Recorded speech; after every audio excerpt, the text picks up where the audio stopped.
With puppets like Obama, Pelosi, and Netanyahu gone, Khazarian mafia resorts to nuclear blackmail. The battle to liberate the planet Earth is reaching a crescendo as Khazarian mafia puppet politicians are being systematically hunted down and killed or arrested. Pentagon sources and MI6 say. At the same time, the cable has initiated surrounding negotiations, according to sources in the White Dragon Society and Earth Alliance. A clear sign that we are facing an unusual situation is that Israel shut down its embassies worldwide, ostensibly because of a labor dispute. This shutdown is widely interpreted as nuclear blackmail, since Israeli embassies are known to contain nuclear weapons. However, Pentagon sources say Israel was forced to shut down all of its embassies because they may house nukes, weapons of mass destruction, and terror cells. Resistance leaders say much of the ongoing Western civil war is taking place in underground bunkers. They say the most serious fighting is centered around the underground facilities in California, where cable strongholds like Google, PayPal, and Facebook are located. There are also underground bunkers in Switzerland, Greece, and Israel that are still fully under cable control, the sources say. Meanwhile, on the surface, second-tier cable agents like former U.S. President Barack Obama, U.S. Housekeeper Nancy Pelosi, and Israeli Prime Minister Benjamin Netanyahu are being removed. Since top-ranking fronts like George Bush, Bob Maladic, George Soros, David Rockefeller are already gone, the real puppet masters are increasingly hiding behind computer graphics, body doubles, or clones, CIA sources say. For example, last week's videos of Pelosi and Obama appeared to create the appearance they are still alive, but our sources on the ground say that neither of them has been seen in public in recent weeks. We would say with a 9% certainty that those videos were created using computer graphics. Most sources, meanwhile, say the real Bibi Netanyahu is in a deep underground base in Israel, and the one seen publicly is a double clone. Mossad entrapment official Jeffrey Epstein and fake ISIS leader Simon Elliott Abagadi are in the same bunker, the source says. The undeclared civil war in the U.S. also took a decisive turn last week after the forensic discovery of IMF involvement in the campaign to remove Trump. A huge IMF loan to the Ukraine, authorized by then IMF head Christine Lagarde, generated a large amount of cash that was then laundered into the pockets of many of the exponents of the president ousting. IMF sources say, that is to say, taking briberies from foreign entities to oust a sitting president is treason, which is why so many politicians are being rounded up and sentenced to death, Pentagon sources say. That's also why corporate propaganda media reports of Ukraine impeachment hearings now saying everything is happening underground.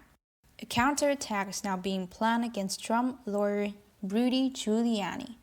Canadian Secret Intelligence Services sources say Giuliani will be going to jail soon. This will open up the big story that the 11th September was actually an inside job, as Giuliani was mayor of New York when it happened. He's very much involved and still is holding an ace card up his sleeve, so to say. This has kept him breathing up so far. Will he make it to prison, have an accident on the way, or hang himself in his jail cell? The source wonders. The Khazarian cable also made two huge moves to retain control of the financial system last week, one in Saudi Arabia and one in Indonesia. The move in Saudi Arabia centered around the recent Davos in the Desert event and the announcement of the IPO of Saudi Aramco, by far the world's largest oil company.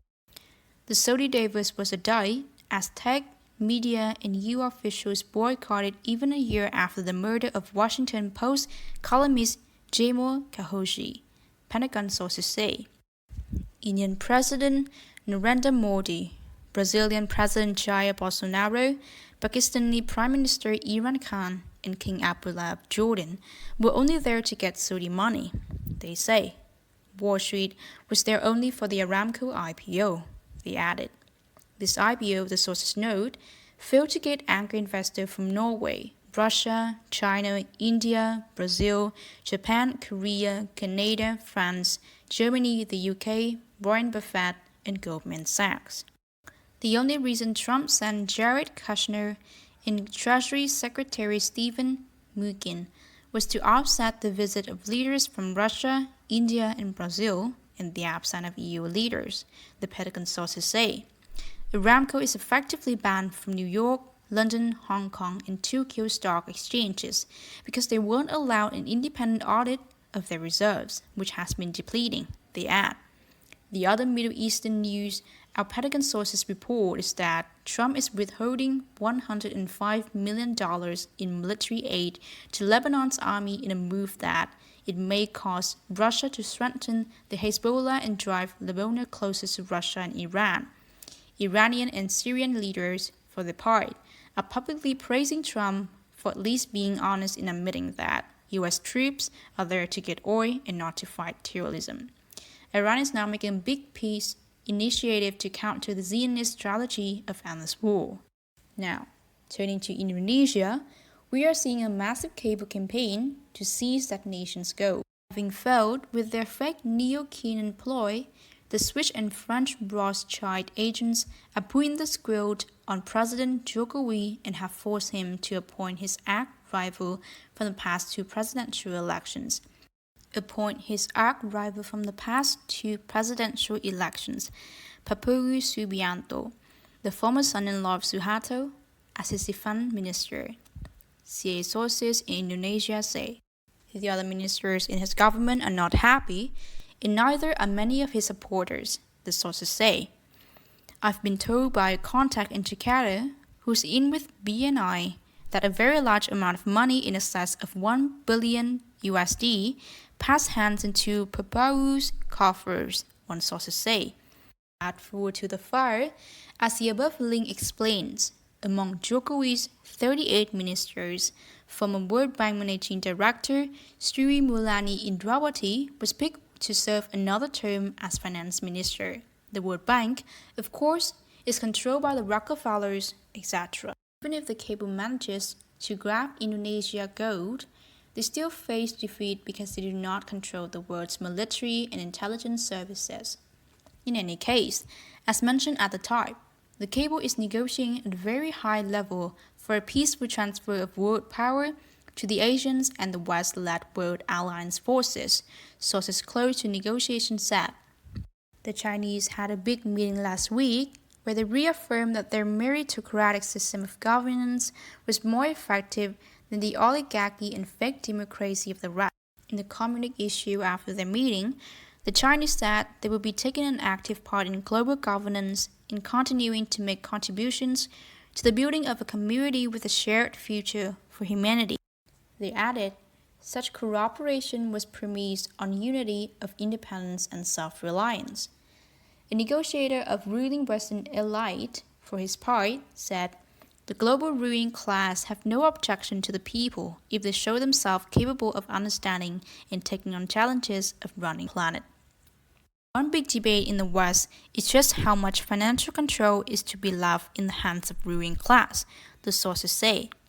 The new financial system has been designed with the security services backdoor, he admitted. We need to figure out if the public will accept super deep mass surveillance of their financial lives, he noted. I say if you do nothing wrong, you have nothing to worry about. They need to be decided if they want mass criminality or no criminality, he said. Having done a deep dive on terrorism financing, anyone who knew what I knew would accept these backdoors, he explained. The source also said, there's a consensus that a meritocratic future planning agency will be set up with a huge budget to start a Western equivalent to a multi-trillion dollar Chinese Belt and Road Initiative. The other thing that is going on is that a new negotiation channel is being opened between the Western military-industrial complex and the Chinese to discuss the release of secret Western UFO fusion and other technology to the rest of the world, White Dragon Society sources say. The talks are likely to begin in late November, following the visit by Pope Francis and top U.S. General Mark Milley to Japan, they say. Milley is due in Japan in mid-November, while Pope Francis is due to visit November 23rd to 26th. The other thing that will be discussed is the removal of criminal treasonous regime of the slave Japanese Prime Minister Shinzo Abe, the sources say. Abe has been trying to set up germ warfare facilities and is involved with Japanese crime gangs in corruption relating to the 2020 Tokyo Olympics, Japanese right-wing sources say. The removal of Abe and his supporters is a necessary precondition to the reunification of the Korean Peninsula and peace in East Asia, the sources say.